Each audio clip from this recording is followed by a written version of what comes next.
We're a medium-sized company, so we're quite different from David and Farood with GE and Caterpillar. We're turning about $70 million a year, 200 people strong, but if I took it back 20, 25 years, we're only about a $2 million company. Last night, I think you said that the council's been around for about 25 years, and I was thinking about that we've been a part of the council about 20 years now. So we've made quite a commitment since about 1999 to have a focus on the rural roads of Africa.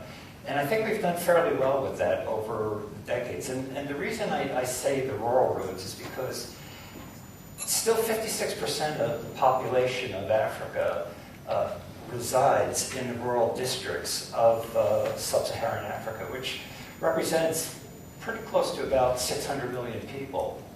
And I just really have this belief that if we don't tap the talents and the brain power and the energy of those people, we're never going to have a sustainable, ongoing economy system here on the continent.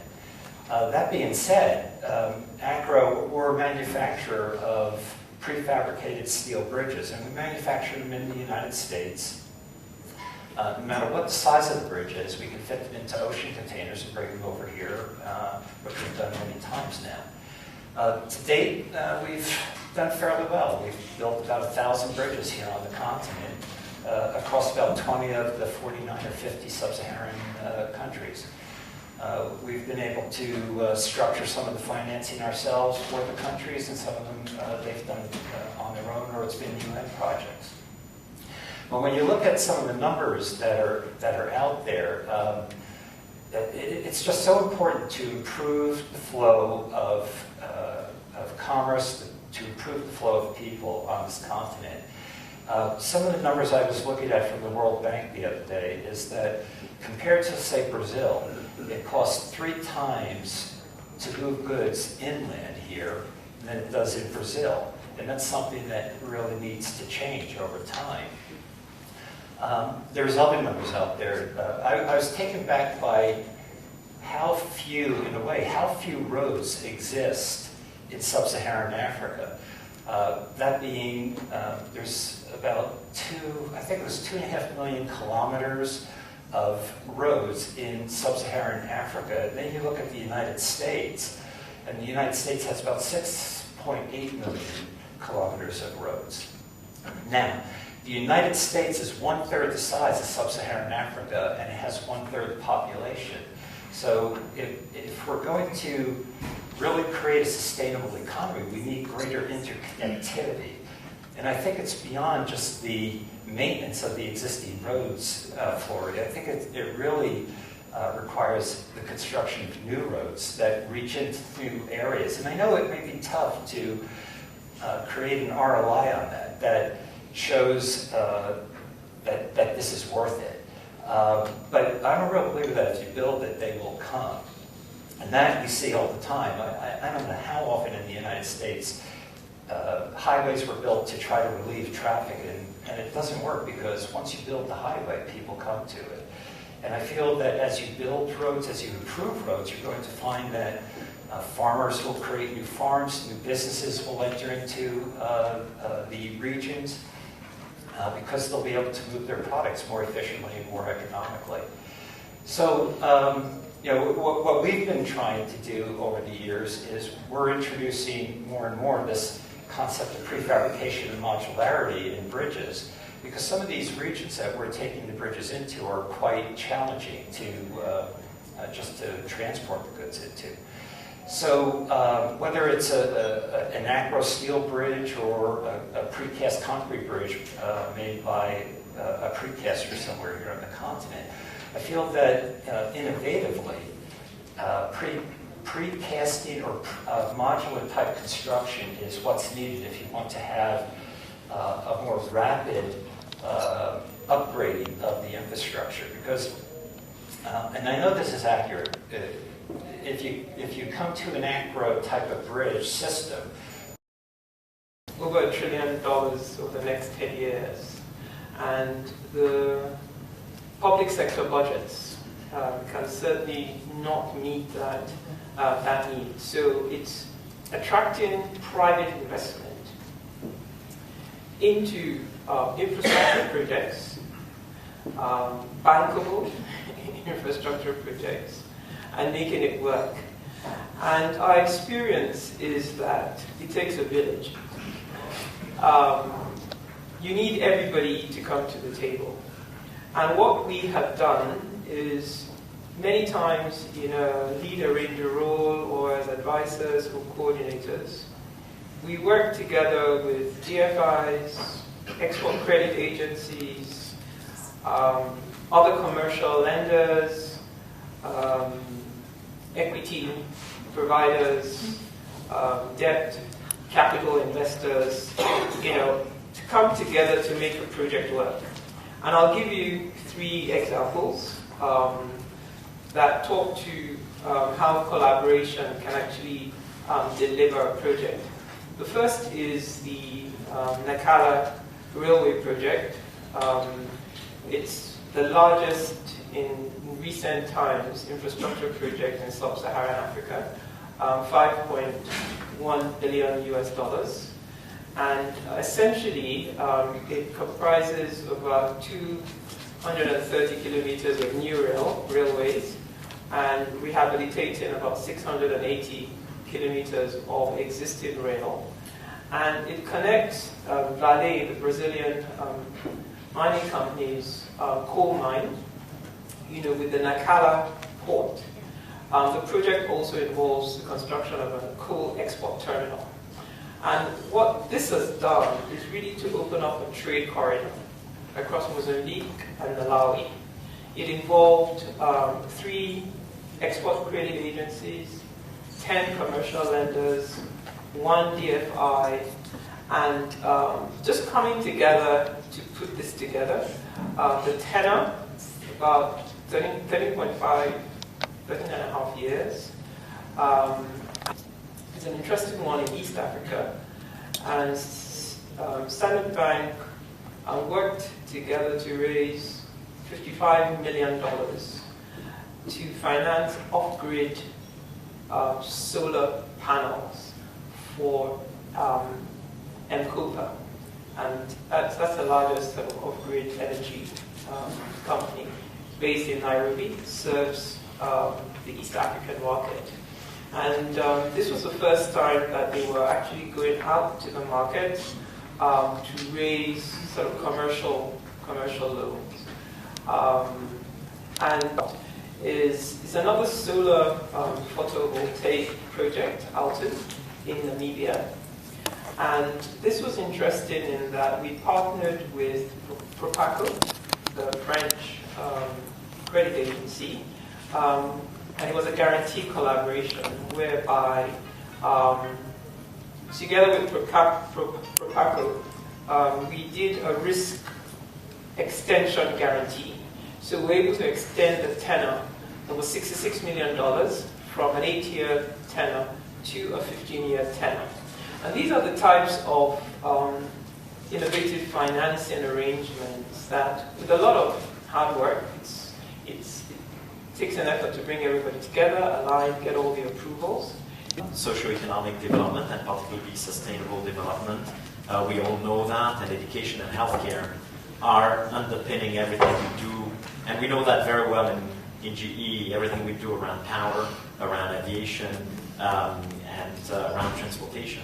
So to start with, I would stick to the theme of innovation because, we run a yearly barometer within GE of innovation, and we go and ask global executives, region executives about how they feel about innovation. And it's very interesting to see that the findings tell us a few things. The one thing is that there is a direct correlation between innovation and socioeconomic growth as measured by the GDP growth. The second thing is that actually multinational, and there are a few in this room and here, are also key to create a conducive environment for innovation. And I'll touch on it later on. In East Africa, in the health care system, I want to turn to an innovative project that's being put forward in West Africa now.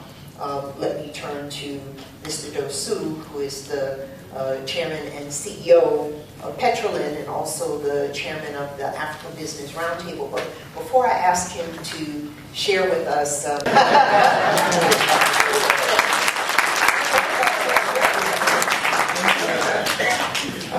so he's kind to spend his birthday here with us as a part of our infrastructure conference. So, sir, please share a little bit about the Backbone project in Benin and some of the things that are being done innovatively there. Thank you very much. I think that in Africa we believe in God, and we believe also that your birthday being applauded today means something good with God.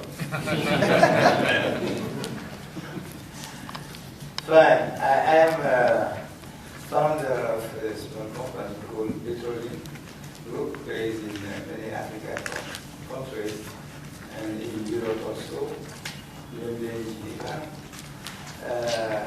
We started in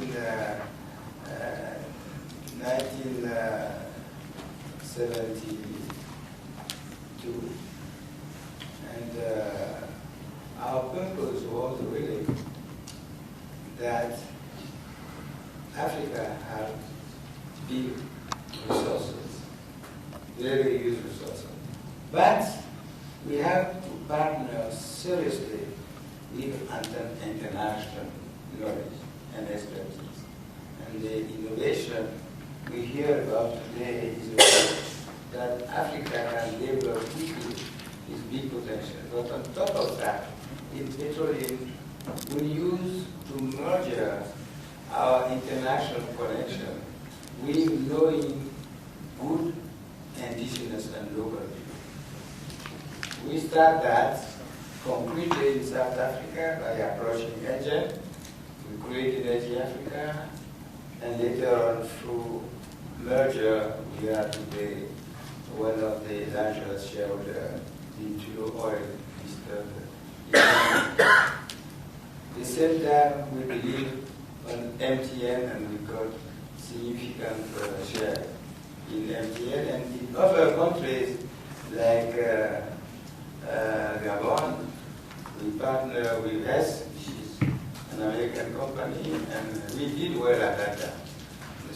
And so on and so on. The main idea is to say that we, indigenous in Africa, we should follow seriously all the new development. And although Petrolin core business is oil, we have production in Nigeria, in many other African countries. Today, we really think that infrastructure is a good diversification for our group. And as we are used to do in exploration, we put our own money first to show our international partner that we believe in our choice. And the project you mentioned is Benin. You know, Benin is a small country, but it has a very strategical position. We have 700-kilometer border with Nigeria. With interland countries, Niger, Burkina Faso, Mali, and so on. And also with the port, Cotonou port already built during the colonial time. It was a French-speaking country. You may guess it by my accent. But what was very important is that at that time, France built a rail from the seaport to Parakou, the middle of the country, with the idea of extension to Niamey through Dosso. Then the idea was to make a very good infrastructure system whereby the coast of Benin will be the natural coast of interland countries, even including the north of Nigeria, because we are similar people between Benin, although they are in Nigeria, English-speaking country, and we are French-speaking country. Business is done in our local language, better than in the European language. Then, due to this situation, through our own money, we have taken the commitment to build a second port in Seven, which is 100 kilometers from Nigeria, because the actual port of Cotonou is how we call it, is small because of the city who embraced all the port, and because also of a lot of things we cannot say here. But what is important, we have a project with the existing rail. The state launched a tender with our own money. We put first-class worldwide service provider to assist us. That is to bring international players to help us as partners, like RITES, which is the Indian Railway, like SNCF, which is French Railway, and on the dry port, which we have in Parakou, we have some French also, first-class railway people. And for the port also, we have all these things to say that our policy is to embrace high-caliber international players and also to partner with local entities. This is for me, this is the future of Africa. To work together so that sometimes indigenous can solve problems where our international partner cannot. Including going to justice, to let justice understand what is happening really. And finally, business is a win-win business. If everybody understands, we sit down and we continue the business together. Now, to finish, I will tell you that it's about $6 billion project.